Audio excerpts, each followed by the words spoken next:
Yes, my people, we tell you welcome back to another reaction video. Today, we're going to be watching 3 true rainy night stories. This is new YouTuber I found called Rifsy. He just came up and recommended, so we're just going to watch it, see what I go on, see if he's any good. I used to work at this hotel, and I found myself Mr. in a number Nightmare of vibes, rather this guy. unusual situations, quite more than I'd like to admit. One night when I was working the front desk, I noticed a man walking by me who caught my eye. Okay. He wasn't necessarily doing anything wrong, he just seemed to be acting suspicious to me.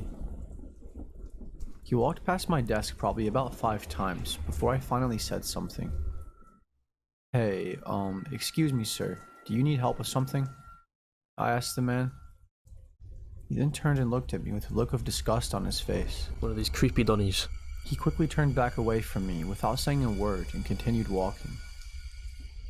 I thought that was really strange, but I didn't call security just yet, as I didn't have a legit reason to call them yet. The man looked like he was looking for something, or I don't even know what he was doing. Drugs. He's looking for drugs. That's for sure. Then he finally walked outside, and I was hoping that would be the last of it. However, this was only just the beginning. I received a phone call about 5 minutes later on the hotel phone, so I picked it up. Uh-oh. Hello, how can I help you? But the person on the other end didn't say a thing. The only thing I heard was heavy breathing. Hello, is anybody there? I asked one more time before eventually hanging up, because at that point I just thought it was a prank call. Anyways, the phone rang again, only about a minute after I hung up the phone previously. And this time I answered it, probably sounding a little bit more irritated, because I was annoyed of the prank calling. We used to get prank calls all the time, and it would be quite annoying, so I was fed up. Alright. This time though, there was screaming on the other end of the phone. It was a lady, and she said she needed help, and that she was outside in the parking lot, and that she couldn't walk. Ooh, what? Hey. She said she had been ran over by a car, and that the person this is who a hit her setup. drove off. It's a setup. She told me that she was wearing a red dress, and that I couldn't miss her when I walked outside. Not a fan of this. Then she described the man who did it as a very tall, middle-aged man who was bald, Maybe and it's had a not black set coat up. on and blue jeans. The description that she gave me 100% matched up with the man who was acting really weird a few minutes before, who gave me that weird look when I asked just him if he attacked the needed woman help for no with reason. anything. Thought that was really strange. I also thought it was really weird how she called the hotel rather than the police. Actually, no. It's a setup. She was begging for me to get out there and help her. And me being the kind of person that 100%. I am, I went against my gut, and I went outside looking for her and tried to help her. Nah, bro. As soon as I stepped outside, I realized it was raining, so I didn't want to walk all the way out to the parking lot until I at least looked around the area and figured out a little bit of what was going on. When I looked around the parking lot, I didn't notice the woman at first glance. But when I finally found her, I knew it was her, and I knew for a fact something was wrong. I knew it was her because she was the only woman in the parking lot, and she was wearing a red dress. She wasn't crying in pain though. She was actually standing on her own 2 feet. Yeah, because it's a setup. Bro's been milking. And then I noticed that she was talking to someone. It wasn't until the man that she was talking to walked around the backside of the car and hid behind it Oh, that hell I realized no. it was the same man from earlier. Get out of there, bro. The same exact man that she had described in the phone call. Then the woman took a few steps from the car and laid down in the middle of the parking lot, and she started to scream like she had been hurt or something. But then she looked at me, and I think she realized I witnessed the whole thing. Yeah. Because when I ran back inside to call the police, they immediately took off. I didn't know exactly what was going on. It's a failed setup. It looked like to me they were trying to stage the entire thing in an attempt to lure me out there. I still work at that hotel, and I haven't seen either of them since. The whole entire situation spooked me to my core though. It's something I think about quite often. It's a close call, I won't lie to you, bro. It was a cold and rainy night, and I was huddled up in my jacket at the bus stop, waiting for the bus to come and pick me up so I could finally go back home. I'm not sure how long he was standing there because I wasn't paying much attention. But when I looked up from staring at the ground, I quickly noticed there was a man staring at me from across the street. He was standing there on the sidewalk across from me in the pouring down rain. That gave me a really uneasy feeling, but I had no other choice but to wait for the bus. And unfortunately for me, the bus took another 10 minutes to get there. Wait, is this a woman at the bus? If so, it's a wait was rope. It's a excruciating. ropey situation. This man was making me very uncomfortable. Shortly after, he crossed the street and he started walking over to me. Uh-oh. And when he got over to me, he sat down right next to me, and he didn't say a thing. Actually, you know, he might just be trying to get your number. He might just be trying to move to you. We don't know yet. It made me even more uncomfortable that he sat directly next to me. Okay, that's a bit the weird. entire bench was open for a spot to sit, and he chose to sit right by me, only giving me like 2 inches of breathing room. A few minutes of that quiet awkwardness took place until the bus finally arrived. As soon as I saw the bus, I was relieved a little bit. I got on the bus and I walked towards the back. He's I following sat you, down isn't in he? one of the seats closest to the back. I should have sat in the very last seat, but for some reason I didn't. The man followed me all the way to the back, and he sat one seat across from me and one seat behind me. Wait, what? One seat across from you. So, like, over her shoulder, like that? Like that? Or like that? So, like, whoa, what the fuck? He is out of her line of sight without her turning round. So, I'm stuttering like a bitch, bro. Just play the video, Joe. I could literally feel him Fucking hell. staring at the back of my head the entire 10 minutes I sat there. And every time I looked behind me, he was looking back at me. Ooh, I already had a really bad vibe about Fuck that. him in the situation. fuck that.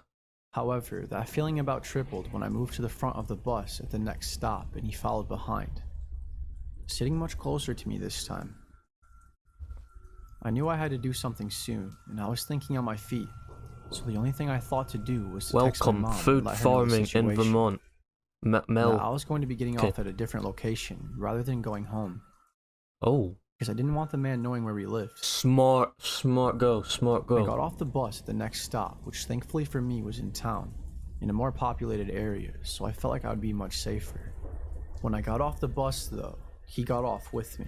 Uh-oh. Now at this point, my anxiety was through the roof and I sort of panicked. So I walked back up to the bus and I got on the bus, thinking that he wouldn't follow me, Like a little loopers round. but he did. As soon as I He sat wants down, you now. I saw him walking up the steps of the bus. I got back up immediately when he sat down across from me, and I stormed up to the bus driver and I told him that I was sorry and that I needed to get off here. I ran down the steps and I looked behind me and I saw that the man was still on the bus. Okay. It looked like he tried to get off at the stop with me again, but the bus driver closed the door before he could get out. I think the bus driver sussed the I'm not sure situation. if the bus driver started to realize Yeah, what was I going think he on, did, you know. and that I was being followed, I think he did. or if he was just simply getting annoyed and was sick of us walking on and off the bus every 2 seconds, and just happened to close the door before he could get off. Anyways, that gesture might have saved my life. We'll take the lighter of the two. As the bus drove off, I saw the man standing in the back of the bus, looking out the very back window, emergency exit, staring at me with a That's creepy as fuck. Bro's literally standing there like looking at her as she walks home. Mad ting. knife in his hand. Ugh. I Ugh. don't know what he had planned, but I'm glad I didn't have to find out. Story 3. This has got to be the creepiest one. My friend was having a small it's a party at his setup house and a on the half. weekend. Ugh. We weren't celebrating anything. We were all just hanging out by the fire and drinking a few beers. Class. Can't We beat were that having a shit. great time, and everything was going just fine. I realized I only had one cigarette left, though, so I wanted to go up to the nearby gas station to get a new pack of cigarettes. I wasn't wasted, but I was definitely drunk enough to the point to where I shouldn't have been driving. Yeah. So No my chance. friend Gavin offered to come with me, and instead of driving, he suggested that we walk up there instead. He's a responsible boy. I didn't really like the sound of that idea at first, but he convinced me that it would be fun and that he wanted to get a few things of his own from the store as well. Okay, maybe So not eventually responsible. I took him up on his request, and we started walking that way. It was only about a 15-minute walk or so, maybe less, so it wasn't too bad. It was pretty nice though, because I got to catch up with an old friend, and it was nice talking with him, as I hadn't seen him for a few years. As we were approaching the gas station, it started raining a little bit, just a light sprinkle, but it wasn't anything to be too concerned about just yet. Okay. However, when Little we bit of left rain. the store, as soon as we stepped outside, we saw how much the rain had picked up.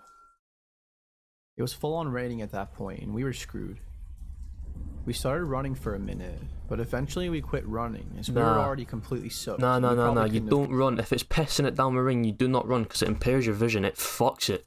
Because like the wind is so thick with the water as well. It makes it look. It literally looks like you're looking at a white wall, pretty much. Never do that shit. got any more wet than we already were.